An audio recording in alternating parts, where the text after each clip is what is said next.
Welcome to The Authentic Spiritual Journey, a weekly podcast featuring real and practical spiritual conversations from diverse perspectives here on the Experience of the Soul podcast channel. Today, episode 211, a very special conversation with Bethany. And now your host, Reverend Cynthia Alice Anderson. Hello and welcome to The Authentic Spiritual Journey. My name is Cynthia Alice Anderson, also lovingly known as RCA, and I'm here in 818 Studios with my producer. Good morning, everybody, or good afternoon, or I don't know, good night. This is Dave Crawford. Welcome to another episode of The Authentic Spiritual Journey. As always, I hope you're doing well, and welcome to a brand new week. And just really happy you are with us today. Yeah, today is a great day to be alive. And Dave, I did the same thing. That's why I paused right as I was starting. I was like, well, I'm sure people in China are going to go, no, it's not morning for us. Tomorrow. On this show. It's the next tomorrow. day. Right. Yeah, exactly.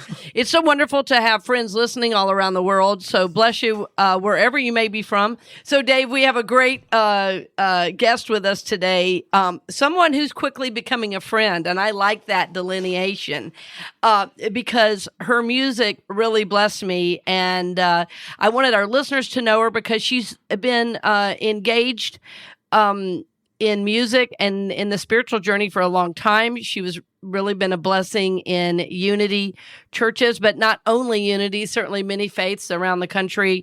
She is a teacher, she is a musician, and there's much more you're going to learn about her. But Bethany is with us this morning, all the way from Texas, right, Bethany? So, right. Welcome to the show. Glad you're here. Thank you so much for having me. It's an honor.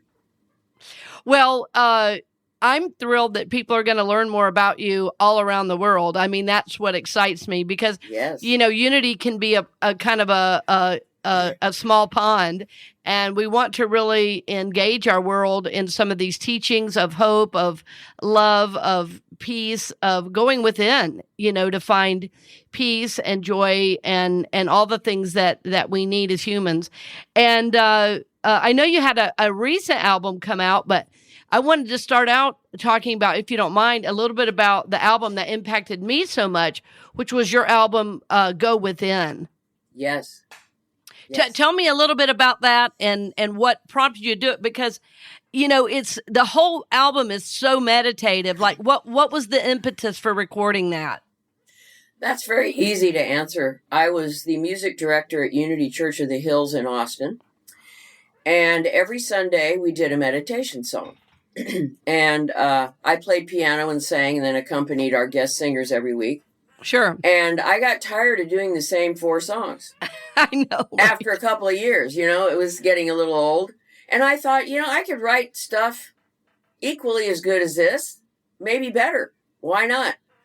So I started writing my own meditation songs. And what I would do is after the service, we'd go in the hospitality room and have coffee and snacks. And I would just stand around and wait for people to say something about the tunes. And invariably, somebody would come up to me and say, I've never heard that meditation song. Did you write that one for this morning? And I said, Actually, yes, I did. Yeah. So I started getting feedback, unsolicited and unbiased, about my music. And that's how the whole thing started. And I had I had another keyboard player who's a producer. Has a wonderful studio. And I said, Daryl, I want to start recording this stuff, plus the regular meditations we do every week. Let's do an album. And he did not want to do it. And I pushed and I pushed and I pushed him. Every week I bugged him. And he finally said, okay. So I went to his studio and we started working on turning these things into an album. And so he did most of everything on MIDI. I played the keys and sang a bunch of the background vocals, but he did all the engineering and put all the beautiful stuff. He had the strings and the choirs and all that Beautiful, stuff. Yeah. He's an amazing guy. He also works at a snail's pace, which is the complete opposite of how I do things. And so, so I had to wait a long time for his perfection. All right. But well, it comes through. Well, yes, it does. Yes, it is worth it. It's what I would call pristine in terms of the listener's experience. You know, there's just nothing to distract from the message. And, you know, what I wondered about your spiritual process, you know, Of course, let me just say, when I was first listening to it, all I cared about is it got me through the day. Oh, that is so incredible. Well, and at that time I had just moved to, because it recorded in the late 90s, I think. Yes. And I had moved to Kansas City to go to school, but I was working a year before going to ministerial school. And there I met our mutual friend, Fred Albers, who was also the music director and also very talented musician. Oh, yeah. And, taught at the conservatory and everything in Kansas City. I mean, just very, very talented. And I think he's the one that told me about your music, and it just became a touchstone. That one, well, there are several. Lead Me to the Light is one. In This Very Room is one that we do now at my new church in North Tampa as well. And so anyway, that music really was important because my spiritual journey at that time was deepening in a way I had not had before. So I was like meditating twice a day. I was working at a church, like every moment of the day was basically filled with some kind of spiritual activity. It was either work or meditation at the church or teaching a class or taking a spiritual class. But even with all of that, I still needed some internal touchstones. And, I grew up in a super musical household, so music has always been very important to me. So anyway, your music was so important. And so I wondered, I know now why you did you have a spiritual process around any of it, or is the music your spirituality? I could say that music is definitely my religion. Yes. There's no question about it, and it saved my life. My creativity saved my life. And so, yeah, that's where God is. Mm-hmm. That's definitely within me. I mean, I feel like I'm a channel. Definitely a channel. Because when you're a songwriter, you're channeling. You're sitting on the couch having coffee, and all of a sudden you hear this thing in your head. And I just run over to the piano. And it comes from out of nowhere. It's amazing. I don't know. Lead me to the light. I usually just sit down at the piano. I start playing some kind of a thing, and it turns into a song. The seed's usually a little intro, a couple of chords I'll just hear, and then I don't know. It's a gift. It is. It's a gift that I give, that God gives to me. Yes, and there is that's felt, in your music.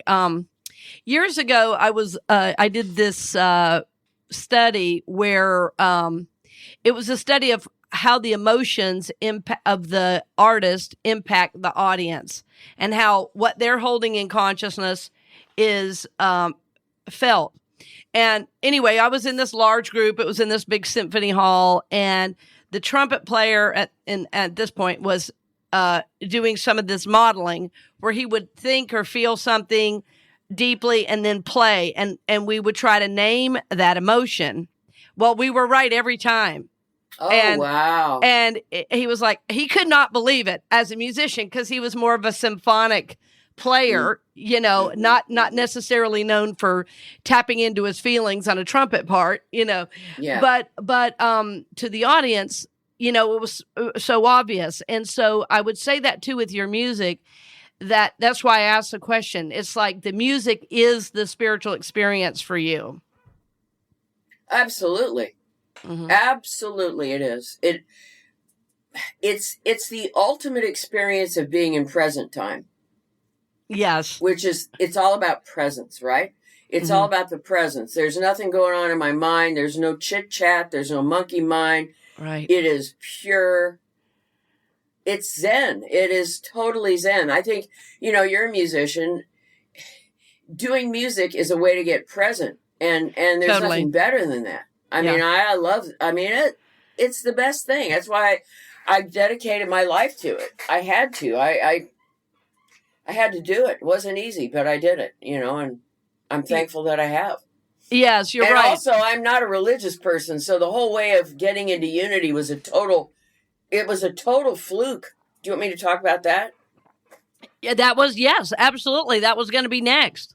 Okay, great. Fabulous. I'm We're very following tuned in. you. I'm following Okay. you. Well, I was a jazz singer in Austin, Right. and I was on a list of people who play piano and sing, short list.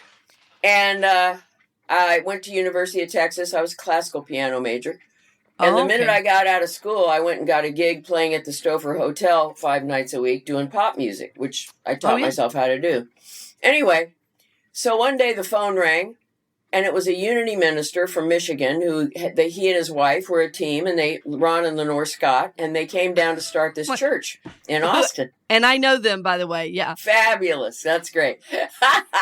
Anyway, they called me and said, we're looking for a music director, and we heard that you were a piano player singer on a short list. We'd like to audition you if you're interested.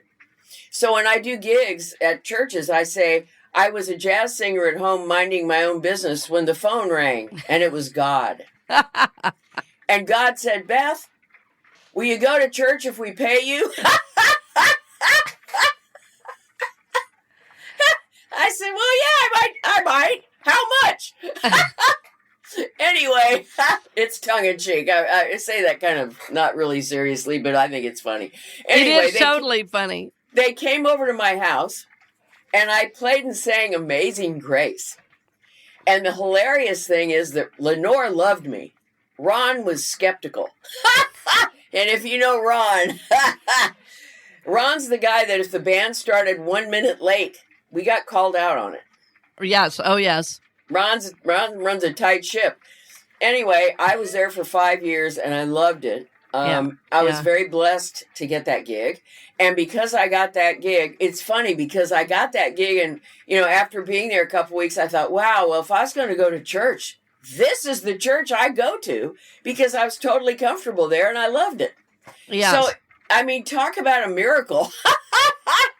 The jazz singer goes to church. I love it. And then I just came up with these tunes because I was bored.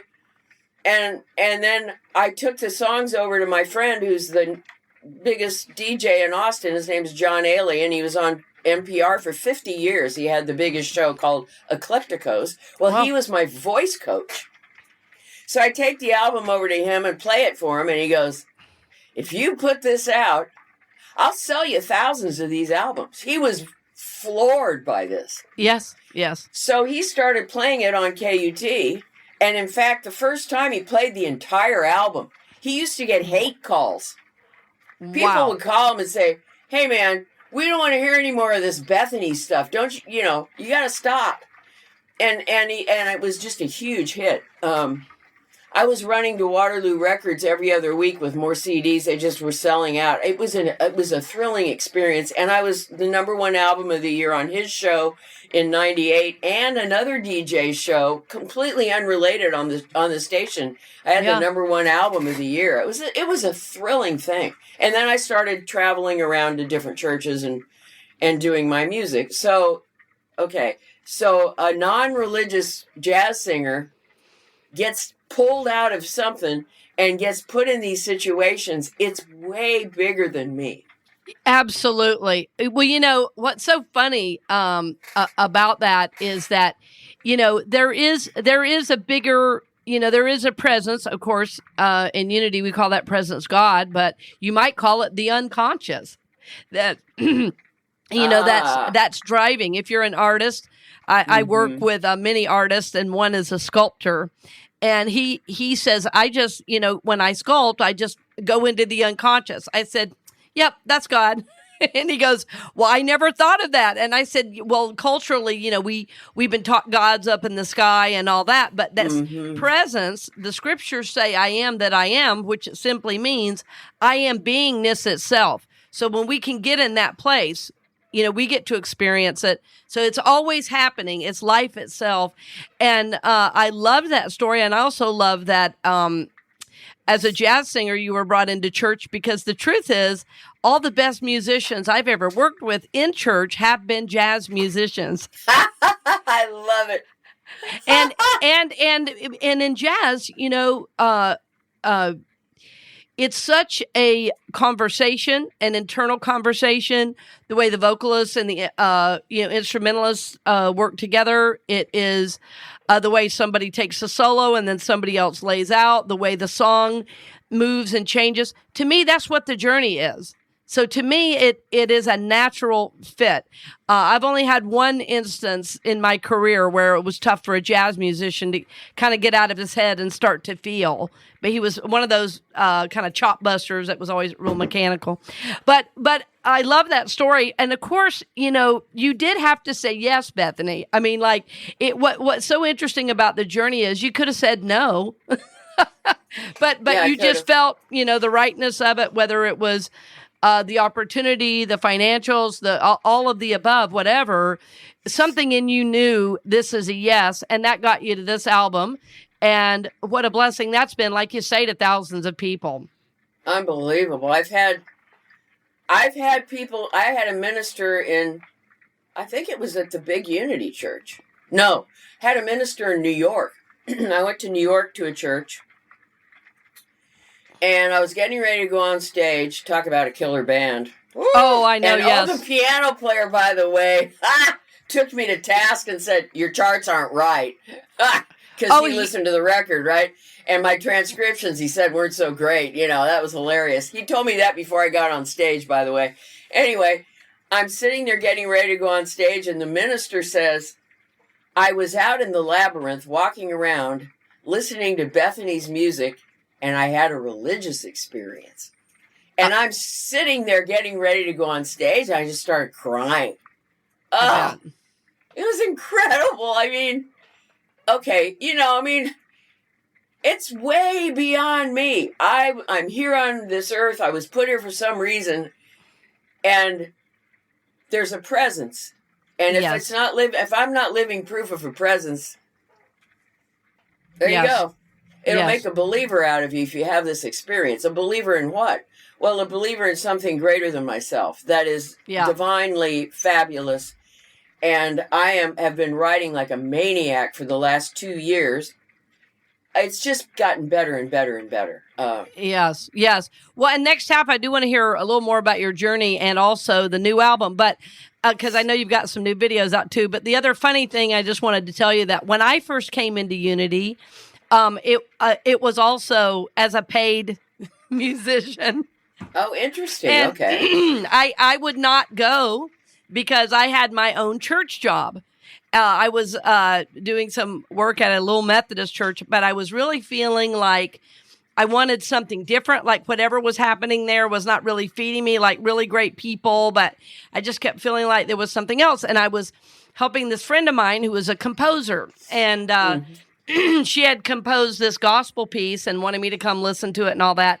So I listened to it, and we were working together, and she said, I really want to do one of these pieces at my church. I said, I have a church gig. And she said, I'll pay you. And I said, okay, when do you want me to come? And I went to Unity once, and about that time, I also was moving into a new place, and strangely, the new place I was moving into was owned by the president of the board at Unity. Oh, how cool. And so all these people all knew each other, right? I wasn't aware of any of it. And I went to church, and I was like, oh my gosh, this is what I was looking for. Well, that week I'm moving into this place. The owner comes up and says, you're never going to believe this, but I was just at the board meeting, and we're going to hire a drummer at Unity. And if you want it, the job is yours. That is so great. So that's how I ended up in Unity also. Oh, that's wonderful. And Very cool. I just know that when Spirit wants us somewhere, we get whatever message we need to get us there. And, we don't have to wonder. It was like I was looking. You were open to something new. And I'm only bringing out these points because sometimes our listeners will say, well, how did you know? Well, you know. And I know that our listeners have an internal yes and know how to feel into that. So I just want to, listen to the small, still voice. Yes, absolutely. Well, let's go ahead and take a break. I can't believe we're already at about 20 minutes. But Bethany, it's great to have you, and we'll be right back after this brief message. Probably me talking some more. Thank you.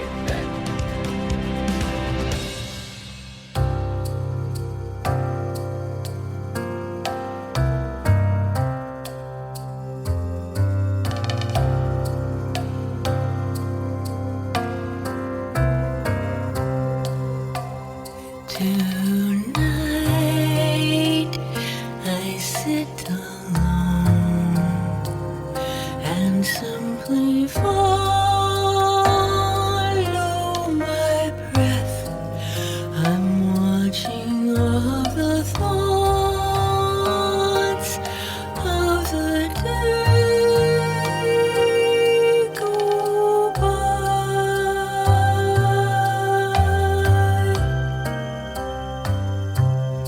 The sun no longer lights the sky. The sounds of the night wafted in through my window. Crickets chirping, the owls bark and whistle, the wind sigh.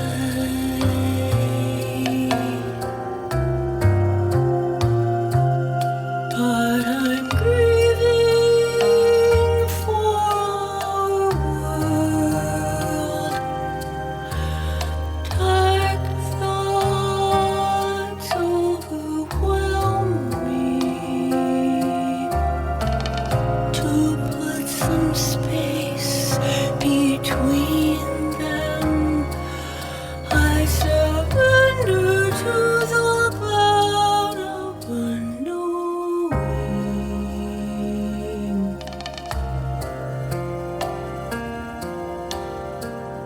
It's all one.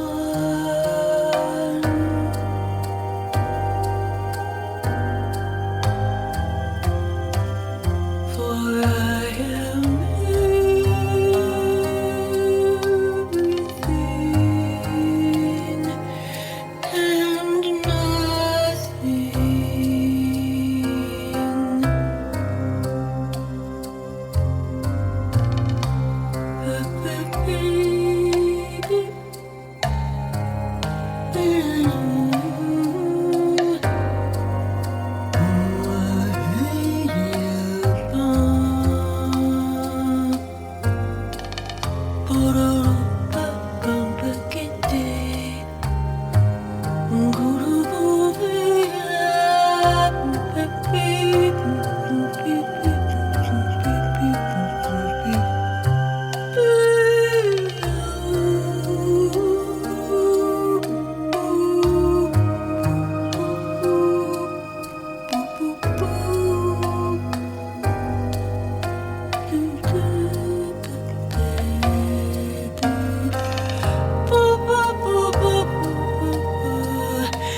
between them, I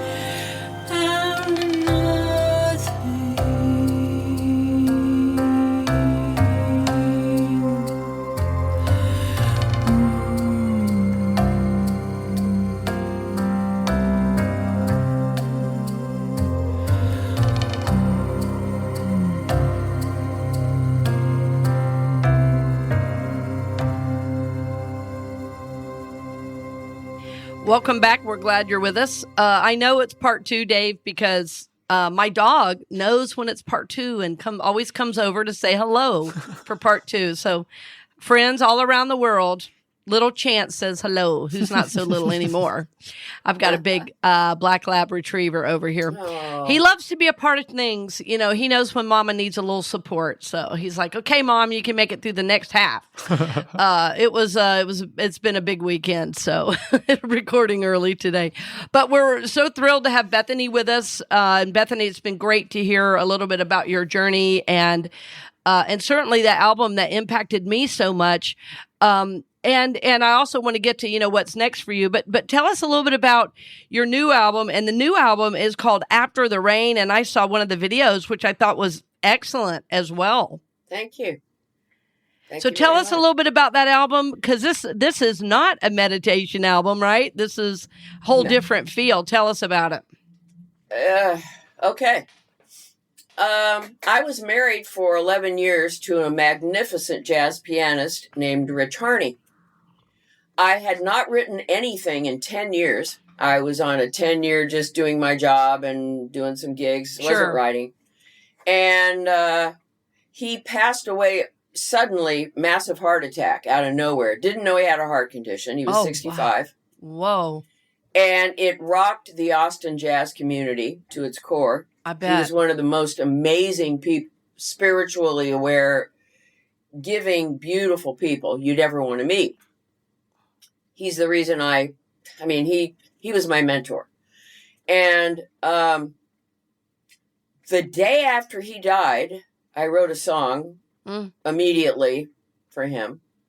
And from that time on, it opened up everything, and I started writing again.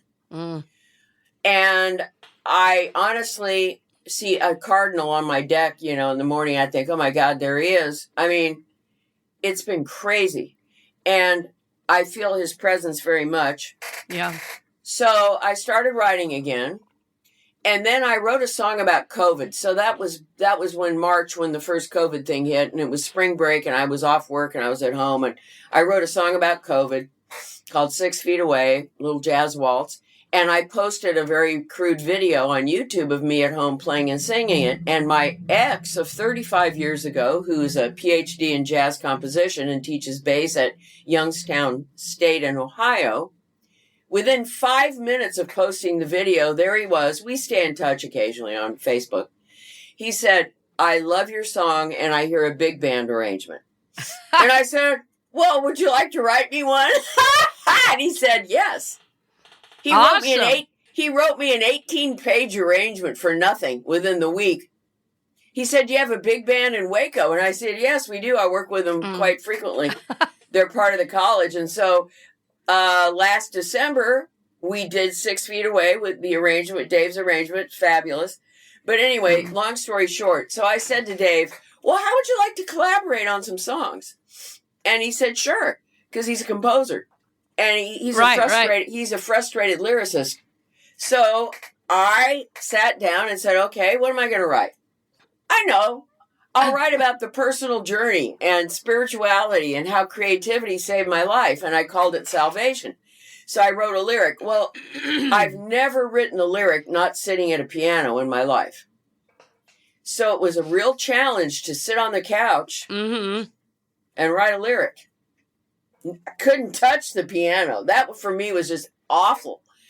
But I wrote it and I sent it to him, and he wrote this gospel. He thought it was going to be gospel. So he wrote these gospel changes and sent them back to me. That was great. And then we did a Mary Oliver tune. He wrote lyrics to a beautiful Mary Oliver poem. Today. Ah, yes. But he changed the words because they wouldn't let us. Mary Oliver won't let you write lyrics, turn her poetry into music. They won't do it. So Dave turned that into a thing called Tonight, and that's one of the videos I did. That's the most meditative thing. That is a meditative thing. Yes. So there's all kinds of tunes. Anyway, I write all kinds of styles. So I just started writing stuff, and then Dave would write a song, and then I'd need more material, and so I wrote words to some of his stuff. He wrote a tune on his last album for a sax player that's a monster to sing called in this moment, which he wrote for the departed bassist Charlie Hayden, who's his idol. Oh, wow. And so I that's on my album, and I just was determined to sing it, and I did. It's really tough to sing, but I did it. Anyway, that turned into an album. And I called one of my best musical friends in Austin, Mitch Watkins, who is a guitarist, whose last gig he was the lead player for Leonard Cohen's last tour. He's played for Lyle Lovett. He's an amazing musician. Wow. And I called Mitch. I said, Mitch, I've got 10 tunes. I'm ready to do an album. And it was COVID. I said, are you busy? He said, no, I'm in my studio wearing a mask. Yes. I said, well, let's do it. So we recorded this album, just he and myself in his studio. And then we imported a really great drummer named Tom Breckline, who's done many albums with Chick Corea, who now lives in Austin. So we just sent the files to him and he played. Oh my God, it's beautiful. So it was a great experience. So I have a new album out and I've got enough tunes to do another one. I just don't have the money yet.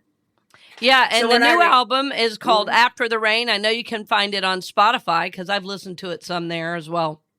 Right. That song was the last poem my dearly departed husband Rich wrote the day before he died for his wife Maria. And he posted the poem on Facebook. And when I saw the poem, I said, I got to write music to this. Well, then we started doing this album. And so I wrote music to that. Oh, wow. I love singing that because Yes. it's all connected to the spirit. It's all, God, I just hope he can hear me. Mitch and I are sure that he hears me doing that. And Oh, I'm sure. I am sure. I'm sure. Well, and so now where is your journey taking you? So I know you don't do music at Unity anymore, but you've been teaching music and vocal work, right? And working with bands for most of your career, right? 29 years Yeah. here at the college. Yep. Yep. And so what do you think is next for you in terms of either work or spiritual, or are you just kind of going with the flow? Any ideas? So definitely a new album, it sounds like, is in your future. Oh, yeah. A new album is plenty of songs written. I'm retiring in a year, and I can't wait. So a year from now, I'm moving back to Austin, back to the homeland. Yeah. Leaving Waco in the dust. And I've loved living here because I love my job. Yes. But I want to go back to Austin. And I can't wait to do that. I have a jazz vocal trio, and so we'll be doing more work.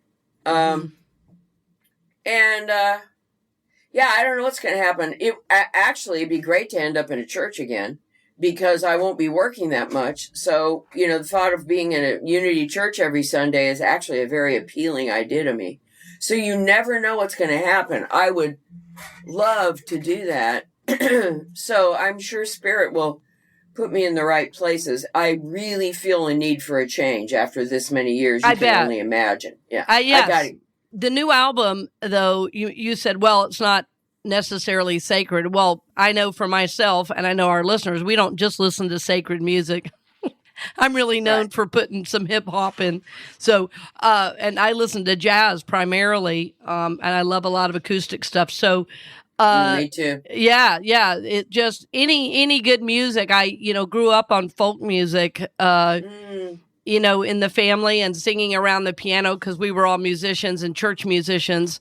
As a matter of fact, I'm just coming off of a weekend where my sweet aunt, who was 92, passed, and all of the siblings, sang for her memorial.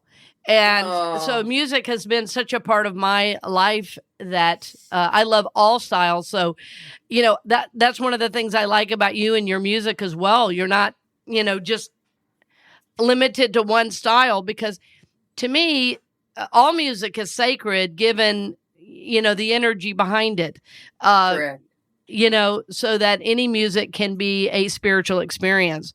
There's a particular hip hop artist, I'm not going to go into it right now, but that I listen to if I'm feeling a little low, and sometimes that's exactly what I need. I need some attitude, It's like, I'm not going to pray this away. Sometimes I've got to be real with where I'm feeling, right then. And sometimes that style of music really does that. So It's amazing that's amazing. All I got to do is put on Steely Dan, and I'm a huge fan. yeah, And I remember when COVID first hit, I would listen to Steely Dan albums when I walked my dog. yeah. And it was weird because I'd forgotten how much I loved the Royal Scam. And that thing I play that over and over and over again. It's amazing. I love their music. And because it makes me happy.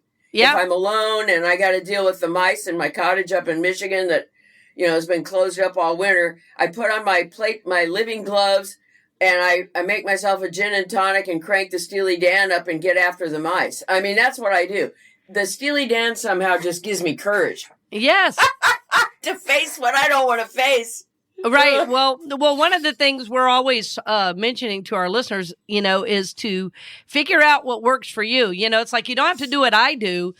A lot of my courses over the years recently have really been about taking my process and giving it to people because people just need new ideas. Like last month I did a class called The Morning Pages, which simply grew out of my morning process. And then I had people saying, like in my one-on-one sessions, I just need a process, and I was going, all right, we can do that.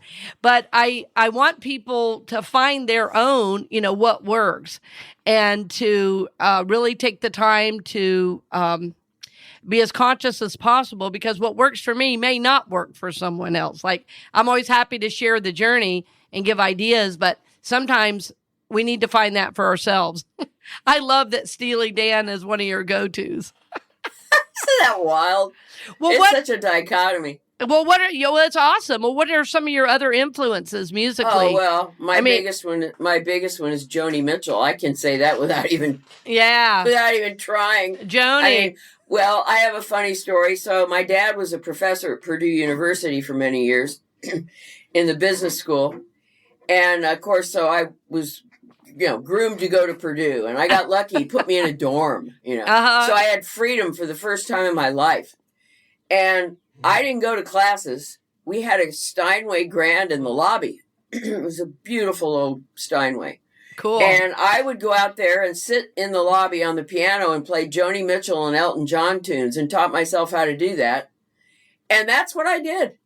And ironically, I flunked out of Purdue, and my father was disgraced. I moved to Los Angeles with $20 in my pocket in 1973. Wow. And the rest is history. But learning how to play chord cymbals and accompany myself in pop ended up being what I do for a living, which is really bizarre. Mm-hmm. Because didn't you say you were classically trained, right? Yeah, I was a classical pianist. Yeah, I was. But I didn't start back to school until I was 27. When I was 25, I was married, and I knew I didn't want kids. I was living in Los Angeles. Music was in my blood, but I hadn't pursued it yet. But the voices were screaming at me to do it. Mm-hmm. So I decided to see about taking classical piano again. So I walked into a music store in Claremont, California, in the Riverside area. And I said, who's the best piano teacher in town? And they said, well, there's this guy who's got a master's from Juilliard. And I said, okay. So I called him up and I said, hi, I took piano as a kid. I haven't played in 10 years, but I would like to start again. So I walked in, I auditioned horribly on a Clementi sonatina. That was awful. But he took me on, and I went from not playing to playing 4 hours a day. Whoa. It gave me a reason to get up in the morning. Absolutely. So I would get up, make my coffee, hit the piano. And within 2 years, I got into music school at Cal State Fullerton and started, so my classical music thing didn't start till I was 27. Then I moved to Austin. I finished my degree at University of Texas, which I'm happy for because it's a wonderful music school. Mm-hmm. And Texas has been very good to me. I've been here a long time. I'm originally from the Midwest. I'm from Indiana, third generation Hoosier. But I've lived in Florida. I've lived in California. Actually, I graduated from Hialeah, Miami Lakes High School in 1973.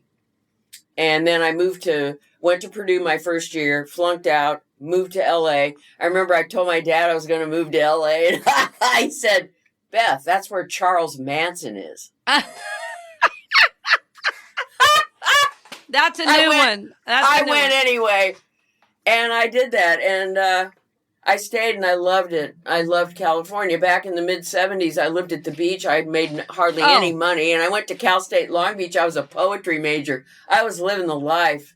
God, what a life. Yes. I loved it. Yes. Wow. What an amazing story. And that is a surprise that at 27, I mean, Yep. you know, it says to me not only your talent, but your will. And it, you know, I'm constantly reminded, if we have a desire, if we show up, that what we need to do the thing, whatever the thing is provided. The right teacher, Absolutely. the right, but you know, you had to be there for it. You had to show up 4 hours a day for yourself. You got to listen to you got to listen to that. You got to listen. Mm-hmm. I mean, I was in therapy for years due to early childhood stuff. Sure. And I just dug myself out of the hole. I had to, because Yes, my inner knowledge was greater than any of the negative voices going on. I knew I had a gift. I knew I had to pursue it. yes, And yes. it's crazy what happens. I mean, I've had people at churches tell me that I've had people say amazing stories to me about how they got through something with, like yourself, with my music, how I touched them, how I healed. Oh, I've got a story. My God, I have to tell you this. This is the most important one. So I was teaching here in Waco, but I was living in Austin at the time. It's a 90-minute drive. And one day I just decided I can't get in the car. So I stayed home, and I had given Go Within to a friend 2 copies, one for her sister who had cancer. So the sister who had cancer was very near her death. And I was at home, laying on the couch, the phone rang. And it was her sister. She said, Beth, I don't have much more time on this earth, but I've got to tell you, your music has made it possible for me to make my journey to the next place. Wow. I couldn't even talk. I had nothing to say. No. Just beautiful. What a powerful thing. It gives me chills to tell the story. God, it was so beautiful. Her name was Sharon. And God, that says it all. Absolutely. Absolutely. And I think, friend, that is exactly the place we end our time together today. It's a beautiful ending to a beautiful time. And yes, we know that your music is a blessing. It certainly has blessed me. And I know it will bless our listeners from all around the world. And we'll put, of course, in show notes, Dave, all the info. Yeah, absolutely. We'll show you how to get to Bethany's website and how to find Bethany on Spotify, and YouTube link for After the Rain or tonight, I think, that video. Yeah. Great. All right, friends. Well, as always, thank you so much for joining us. It's always a pleasure and a blessing that you are with us. We're also always open to your feedback, your suggestions. If there's something we can do better, let us know. But we're happy to be in your life and to be supporters of your spiritual journey. And as always, we're grateful for your support, both emotional, spiritual, and financial. I guess that's 3, not both, but for all of your support, we are so grateful. So we'll see you next week, and blessings on the journey, dear friends.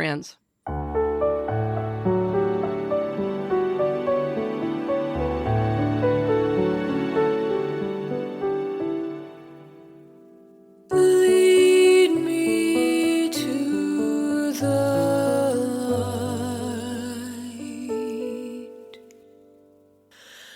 Lead me to the light.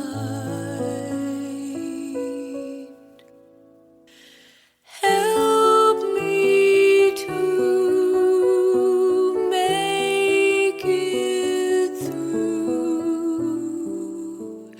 Lead me,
We hope you've enjoyed this episode of the Authentic Spiritual Journey here on the Experience of the Soul podcast channel. This channel is made possible because of listeners just like you. If you would like to support the channel with your tax-deductible contribution on an ongoing basis or through a one-time gift, head over to experienceofthesoul.com/support. The Authentic Spiritual Journey is copyright 2022, Cynthia Alice Anderson, all rights reserved. Our theme music is composed by Dave Croft and used with permission from RR Hot Publishing. The Experience of the Soul podcast channel is a production of 818 Studios.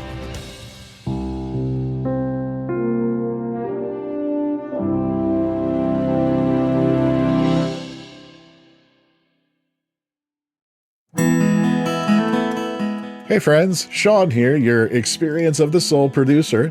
I want to take a moment to tell you about something truly exciting.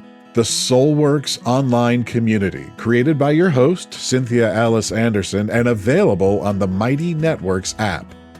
If you're looking for a place where you can explore your spiritual path, connect with others, and grow in a meaningful way, then this is for you. Soulworks is so much more than an online community. It's a safe, inclusive space for spiritual exploration, self-discovery, and personal transformation. Inside the community, you'll find everything from uplifting spiritual studies to soul-centered growth practices, meditations, affirmations, and so much more. It's a space where you'll always be supported and never judged. The best part, membership is free. You'll have access to powerful resources, inspiring content, and a supportive group of like-minded people who are all on their own unique spiritual journeys.